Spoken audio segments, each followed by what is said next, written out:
of the International Secret Police. Ceiling zero, ceiling zero, ceiling zero, ceiling zero, ceiling zero.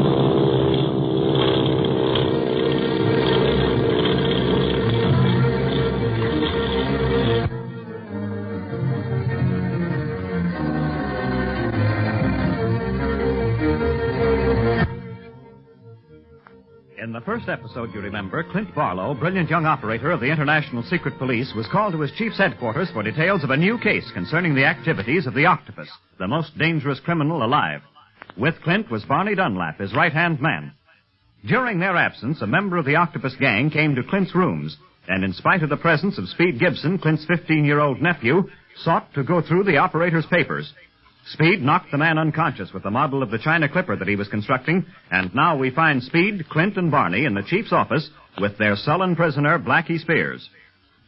Why did you go to Barlow's room, Blackie? I ain't talking. He did plenty of talking to me, Chief Riley. He knew that Clint and Barney were on their way here. Said our telephone wires had been tapped, and he'd heard you talking to Clint. And he arrived shortly after Clint and Barney left, huh? Yes, sir. Well, that means he must have been in the same building. Maybe he took a room there, too. But why? Why was my phone line tapped?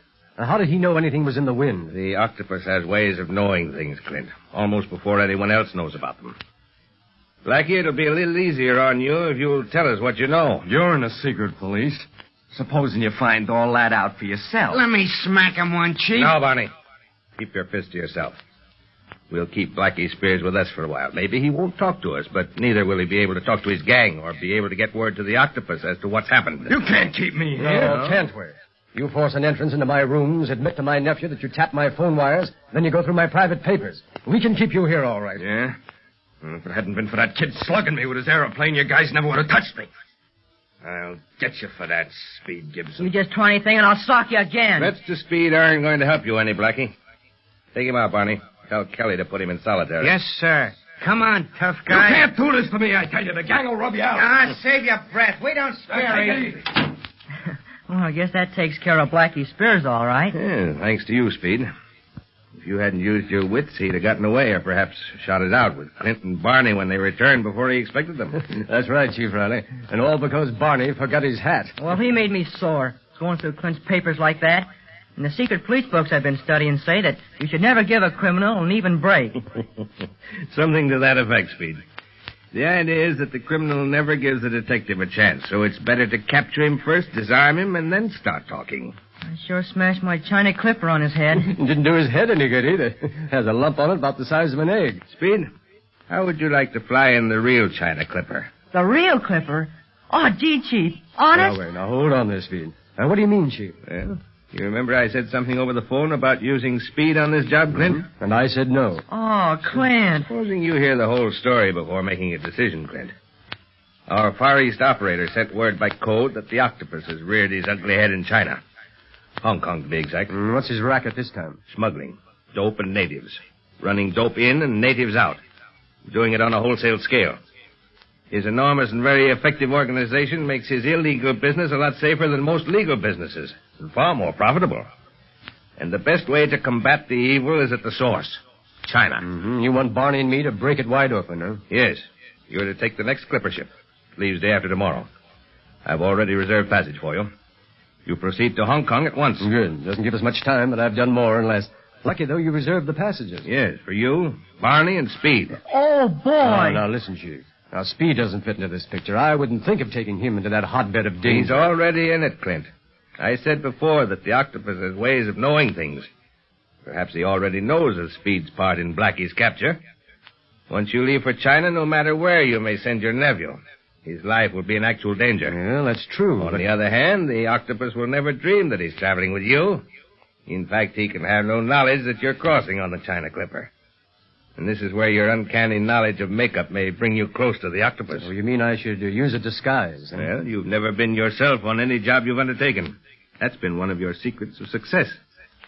No criminal knows how the real Clint Barlow looks except Blackie Spears. And his knowledge won't do him any good for a long time. That's right, Clint. You know more about makeup than any actor. Oh, you can change your whole appearance by just adding a little to your nose, or changing your eyebrows, or taping your eyes. Yes, the stage lost an excellent actor. And the secret police gained its best operator. But I not only want you to travel under an assumed face and personality, Clint, but Barney and Speed as well. No one is to know who you are. Your safety lies in your lost identity. Well, it's an old story to me, Chief, but as for Speed here, Please I let don't me know. go, Clint. I can help out in all sorts of ways. I'm counting on you, Speed. Your quick thinking in Blackie's case convinced me that you can help us in the capture of the octopus. You'll never be in the front line, so to speak. That'll keep him out of actual danger, Clint. But you, as a boy, will be able to see and learn things that an adult cannot. You bet I will.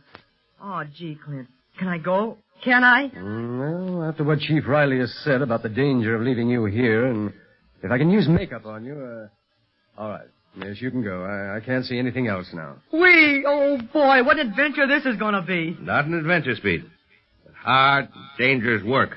The odds are tremendously against capturing the octopus. But you can't fail. And now, I have here full details as to the course I've laid out for you, Clint. Oh, but first I must swear Speed into the International Secret Police. Are you ready to take the oath, Speed? I'm ready, sir. Then listen carefully. And see if you're still willing to join our force after hearing the oath. Yes, sir. Raise your right hand. Do you, Speed Gibson, as a member of the International Secret Police, promise to obey and protect law and order in your own country or wherever else your duties may carry you? Will you cooperate with the foreign police after you have fulfilled your mission? And will you, above all else, recognize the code of the secret police? Courage, honor, and silence. And not betray it in any manner whatsoever? I promise, sir. You've bitten off a large hunk there, fella. And I welcome our newest and youngest member. Thank you, Chief. What's going on here? Barney, I'm a member of the International Secret Police now, and I'm going with you to capture the octopus. Huh? That's right, Barney. After we get our orders from the Chief, we're off. Off where? Alameda. After I change our appearance with makeup. Alameda? You mean? We're taking the China Clipper day after tomorrow.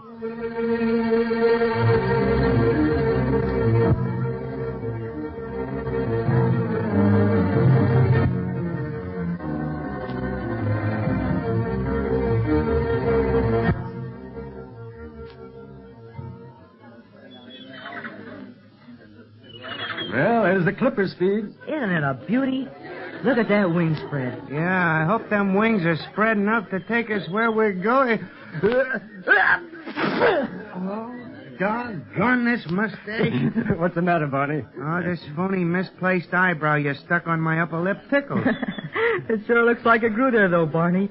And that squint that Clint gave you, I'd never know you in a million years. Yeah, well, I wouldn't know you either. What with them specs you're wearing and the way Clint made your nose thinner by shading it with grease paint, you look real studious. Not like the guy that knocked Blackie over the head with a clipper model. And Clint looks kind of foreign, don't he? With his hair dyed black and curled. He darkened his skin, too, and wearing kind of foreign clothes, like a Frenchman. Well, now, don't forget that I'm supposed to be your French tutor, Speed. Now, wait. Have you got the whole story straight? I think so. Barney here's supposed to be my dad. We're from Texas. Yeah? He's kind of rich from his oil wells and wants me to grow up a gentleman. And you're supposed to help make me one, teaching me French and manners. The whole thing's crazy, if you ask me. Yeah, but nobody's asking you. You just stick to that story. What's your name? Now I know you're crazy. Oh, not your real one, your assumed name. Fletcher, Jim Fletcher. And Speed here is Earl. Earl Wells, get it? Yes, and I'm Pierre Dorset. Now, I'm going to speak with a very slight French accent. And you'd better use a drawl, Barney. What should I use? Oh, you talk as you always do, Speed. It'll be safer because you're not as old in the game as we are. You might forget to keep up an accent. Well, anyhow, you're getting an education from your French tutor and by traveling around the world. Hot ziggity. Oh, now don't say things like that. In fact, the less you say in public, the better. Kind of carries out the student idea. Yeah, you're supposed to be thinking instead of talking. Say, they're winding up the Clipper motors.